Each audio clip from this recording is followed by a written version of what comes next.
All right, guys, because chest rigs are so hot right now, because dudes with way more followers than me said that they're hot, and then split fronts are especially hot. Tonight we've got the WTF Idea Accessory Panel 46, which is their split front chest rig base, right? Because you can piecemeal stuff. A lot of different companies you can piecemeal stuff. WTF has, I think, 4 different harnesses that you can use depending on what you want. So this one is kind of cool that it's piecemeal because in-house they have different options for harnesses. So, you know, piecemeal, take it or leave it, right? Sometimes it's a pain because you don't know exactly what pieces you need.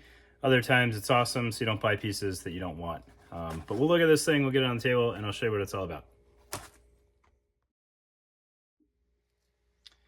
Okay, so looking at the Whiskey 24 Accessory Panel 46, I just checked the website. These are $65 plus shipping.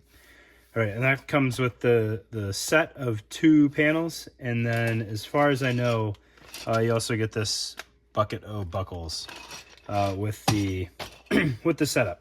All right, so no harness, no back strap, just this and the ability to attach buckles.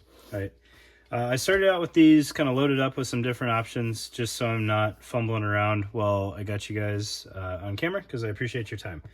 All right, so we'll go through what fits in the pockets and then move on from there.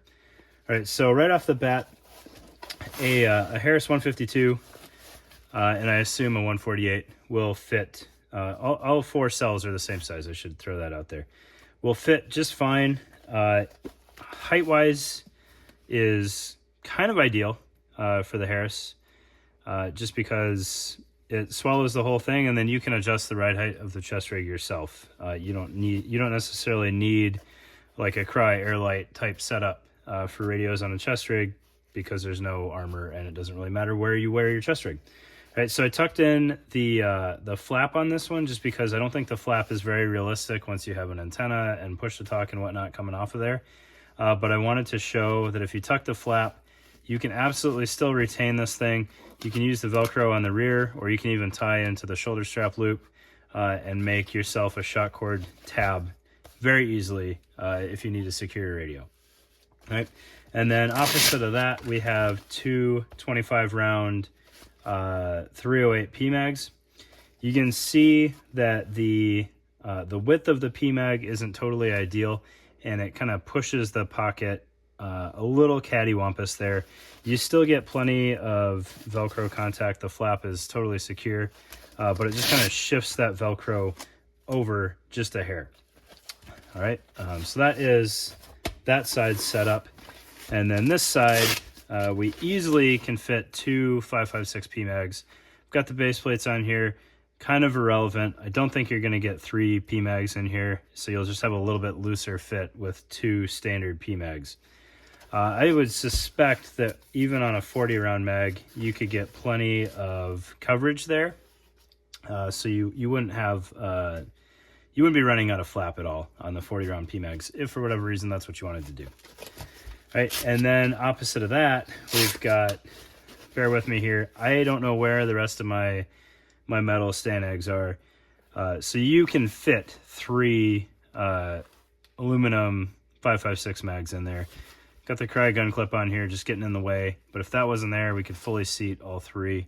And actually it's a little deep for your stand eggs. So you're gonna want some sort of pull tab on there. If you go with old school PMag setup on there, or not PMag, I'm sorry, mag pulls, it might get a little bulky and you might run into some issues fitting 3. So if you do your paracord loops, should be golden. Otherwise, just plan on 2 in a pocket. All right.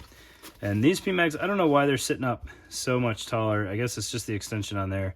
But those are bottomed out in the pouch. And then this rear mag is bottomed out in the pouch. So you can see how those stand eggs fit. Okay. So we'll get that stuff out of the way.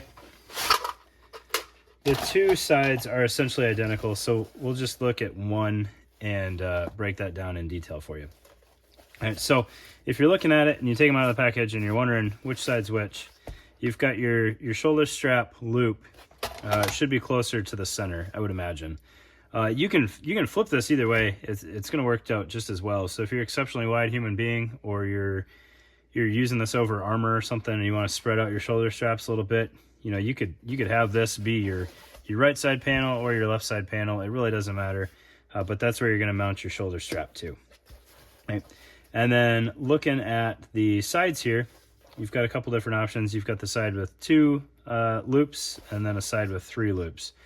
So however you want to do this, if you want maybe you just want one chest strap for whatever reason, you could have this be towards the middle. Or maybe you just want one waist strap, you can run this off the side, and then your shoulder strap's obviously going to come over to this top one. So you got options there, depending on how you want to set the buckles up. And then the back is lined with hook Velcro. So you can mount danglers on there if you want to. You could have some sort of internal elastic setup if you wanted like just one cell. You could make that work out just fine. And then there's where you mount your buckles. So for whatever reason you have a G-hook terminated harness, you can make that work. Or you can put your side release buckle on there just fine. And you can tweak your ride height just a little bit using this strap if you want to. I would definitely encourage you, whether you use danglers or not, to put this back on to help lock that shoulder strap down. Right.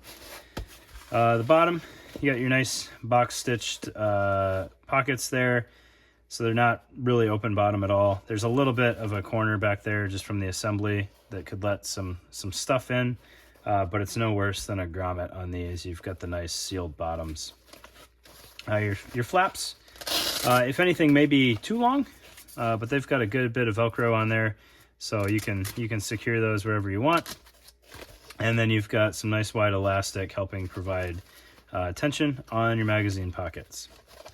The angled cut there could potentially get in the way if you had some shorter mags or something that you were trying to put in there, but it does allow you nice access to loading these out however you want to. It's a pretty clean setup, all told. I think for $65 to get your foot in the door for split front chest rig is a pretty solid deal, and especially when you look at this side being set up this way. So you're not really locked into any one configuration on here, even for it being fixed pouches. So you could have